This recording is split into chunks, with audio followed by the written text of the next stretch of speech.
ደቡብ ምዕራብ ኢትዮጵያ የምታለሙ እናንተ ናችሁ። ደቡብ ምዕራብ ኢትዮጵያ ራሱን ማልማት ብቻ አይደለም ለሌላ መትረፍ ይችላል። ሩጫውና ሽኩቻው ከሚዛን ከቦንጋ ከተርጫ እየሮጡ አዲስ አበባ መግባት አለ መሆን ያለበት። ወጣቶች ከአዲስ አበባ እየተመለስን ይሄንን ለም ቦታ አይን እየገለጥን ማስዋብ ነው መሆን ያለበት። ትንሽ ዕውቀት ትንሽ ስልጣን ሲገኝ ሁሉም እየሮጠ ወደዛ መሄድ ከሆነ ይሄኛው ለማን እንደሚተው አላውቅም። እንደዚህ ያለውን ውበት ለማምጣት እኮ ነው ግሪን ሌጋሲ እያልን መከራ እንበላው። ውበት ባለበት ቦታ ደግሞ ወደ ገንዘብ መቀየር አለበት። ያ እንዲሆን የዚህ ከባቢ ሰዎች ብዙ የተፈጥሮ ጸጋ አላችሁ፣ የሚያስደንቅ ባህል አላችሁ። ክረምቱን ጨምረን ብንሰራ ደቡብ ምዕራብ ኢትዮጵያ እኛ ኢትዮጵያውያን ብቻ ሳንሆን ሌሎች ከሌሎች ስፍራ እየመጡ ለማየት የሚጓጉት አይተውም ደግሞ አመስግነው አድንቀው የሚሄዱበት ስፍራ እንደሚሆን ጥርጥር የለውም። ከዚህ እስከ ቦንጋ 100 ምናምን ኪሎ ሜትር በዚህ ያለ ውበት እየነዱ መሄድ ሁሉ ቦታ እኮ አይገኝም። የለም እኮ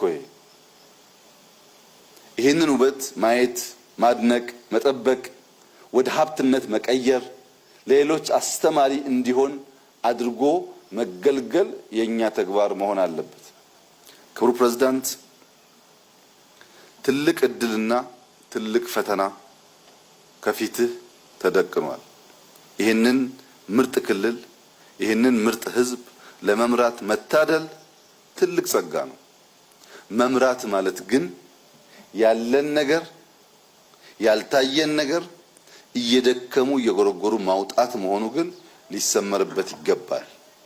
ጨበራ የተሰራበት አላላኬላ የተሰራበት የኮይሻ ግድብ እየተሰራ ያለበት አሁን ደምቢሎች ኤርፖርት እየተሰራ ያለበት ክልል ተነቃቅቶ ተጨማሪ ስራዎች የማይሰራ ከሆነ በዚህ ደረጃ የሚሰራበት ክልል እናንተ እዚህ ሆናችሁ እንደምታስቡት ሳይሆን የለም። በደቡብ ምዕራብ ኢትዮጵያ ልክ የፌዴራል መንግስት ኢንቨስት ያደረገበት ክልል የለም። ለምሳሌ ኮይሻ ማለት 3-4 ቢሊዮን ዶላር ማለት ነው። ቀላል ኢንቨስትመንት አይደለም። በሺ የሚቆጠር ሰው የያዘ ነው። የዛን ከባቢ ልክ እንደዚሁ የሚቀይር ማለት ነው። ከህዳሴ ቀጥሎ ትልቁ ፕሮጀክት የነበረው ኮይሻ ነው። አሁን በጋዝ በኤርፖርት ከጀመርናቸው ውጪ ማለት ነው።